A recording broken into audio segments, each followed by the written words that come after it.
Assalamualaikum warahmatullahi wabarakatuh. Nama saya Erlangga Syirah Utama Anwar dari kelas 11 MIPA 4, absen 10. Di video kali ini saya akan membahas materi tentang perlawanan bangsa Indonesia terhadap bangsa Barat. Sejarah perlawanan rakyat Aceh terhadap Portugis sudah terjadi sejak abad ke-14 Masehi. Kronologi awalnya, kala itu Aceh menjadi tujuan perdagangan ketika Portugis menguasai Malaka pada tahun 1511 di bawah pimpinan Alfonso de Albuquerque. Portugis merupakan salah satu bangsa Eropa selain Spanyol pertama yang melakukan penjelajahan samudera dengan misi 3G, yakni Gold, Glory, Gospel atau kekayaan, kejayaan, dan penyebaran agama. Yang pertama saya akan membahas Aceh versus Portugis dan VOC. Setelah Malaka jatuh ke tangan Portugis pada tahun 1511, justru membawa hikmah bagi Aceh. Banyak para pedagang Islam yang mengalihkan kegiatan perdagangannya dari Malaka ke Aceh. Sebagai persiapan, Aceh melakukan langkah-langkah antara lain. Ke-1, melengkapi kapal-kapal dagang Aceh dengan persenjataan meriam dan prajurit. 2. Mendatangkan bantuan persenjataan sejumlah tentara dan beberapa ahli dari Turki pada tahun 1567. Dan yang terakhir mendatangkan bantuan persenjataan dan kalikut dari Jepara. Setelah beberapa serangan Portugis di Aceh ini dapat digagalkan oleh pasukan Aceh, sementara itu para pedagang Belanda juga ingin mendapatkan keuntungan dengan berdagang di pantai barat Sumatera. Bahkan kalau perlu dapat melakukan monopoli. Oleh karena itu VOC harus bersaing dengan Portugis dan harus mendapat izin dari Aceh.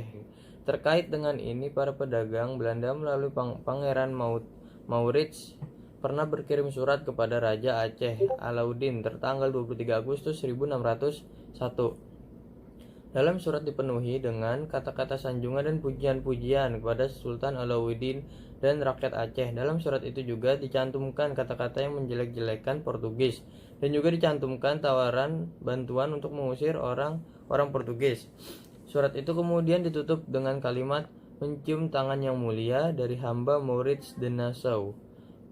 Dengan surat ini ternyata Sultan Aceh yang kebetulan sedang bermusuhan dengan Portugis dapat menerima kehadiran para pedagang Belanda. Bahkan pada tahun 1607 Aceh memberikan izin kepada VOC untuk membuka loji di Tiku di pantai barat Sumatera. Lalu pada masa pemerintahan Sultan Iskandar Muda dari tahun 1607 sampai 1639, semangat juang mempertahankan tanah air dan mengusir penjajahan asing semakin meningkat. Bahkan pada masa pemerintahan Iskandar Muda inilah mulai memutuskan hubungan dan menolak kehadiran VOC. Iskandar Muda adalah raja yang gagah, berani, dan bercita-cita untuk mengenyahkan penjajahan asing, termasuk mengusir Portugis dari Malaka. Iskandar Muda juga menentang kewenangan-kewenangan VOC yang sudah berkuasa di Batavia. Dalam rangka melawan Portugis di Malaka, Sultan Iskandar Muda berusaha untuk melipat gandakan kekuatan pasukannya. Angkatan lautnya diperkuat dengan kapal-kapal besar yang dapat mengangkut 600 sampai 800 prajurit. Pasukan kavaleri dilengkapi dengan kuda-kuda dan kan Aceh juga menyiapkan pasukan gajah dan milisi infanteri. Sementara itu, untuk mengamankan wilayahnya yang semakin luas meliputi Sumatera Timur dan Sumatera Barat, ditempatkan para pengawas di jalur-jalur perdagangan. Para pengawas itu ditempatkan di pelabuhan-pelabuhan penting dan seperti Pariaman. Para pengawas itu umumnya terdiri para panglima perang.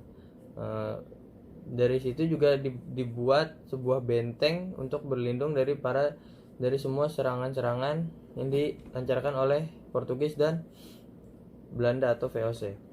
Setelah mempersiapkan pasukannya pada tahun 1629, Iskandar Muda melancarkan serangan ke Malaka. Menghadapi serangan kali ini, Portugis sempat kewalahan. Portugis harus mengerahkan semua kekuatan tentara dan persenjataan untuk menghadapi pasukan Iskandar Muda. Namun, serangan Aceh kali ini juga belum berhasil mengusir Portugis dari Malaka. Portugis dapat diusir dari Malaka oleh VOC pada tahun 1641 setelah VOC bersekutu dengan Kesultanan Johor. Nah, mengapa VOC harus mengusir Portugis dari Malaka? Karena keberadaan Portugis di Malaka mengancam monopoli perdagangan VOC yang berbasis di Batavia. Portugis menguasai Malaka sejak menaklukkan Kesultanan Malaka pada tahun 1511. Lalu yang kedua ada apa alasannya? Bagaimana konflik antara VOC dan Aceh? Konflik terjadi karena Belanda mencoba menjajah Aceh, tapi karena pertahanan Aceh yang sangat kuat, terutama pada armada laut, Belanda menyerang daerah Aceh dan Aceh akhirnya mengusir Belanda dari Malaka sampai perbatasan Selat Malaka. Lalu ada dampak penjajahan secara sosial dan budaya bagi masyarakat Indonesia. Pada berdampak bidang budaya, yaitu kedatangan bangsa Eropa ke Nusantara mempengaruhi kebudayaan bangsa Indonesia. Pengaruh tersebut mulai dari kosakata bahasa, musik, seni tari, pakaian, arsitektur, hingga cara berpikir. Dampak dalam bidang budaya yang pertama adalah kata-kata serapan. Kita bisa melihat kata-katanya ada di tabel ini ya. Kata serapan dalam bahasa Indonesia. Berikut beberapa kata yang merupakan kata serapan. Kata dalam bahasa Indonesia dan kata serapan. Sepatu, sapato dalam Portugis. Bangku, bangko dalam Portugis. Kelas, kelas dalam Belanda. Pistol, pistol Belanda. Sandal, sandal dalam Belanda. Buku, book dalam Inggris. Dan telepon atau telepon dalam Inggris.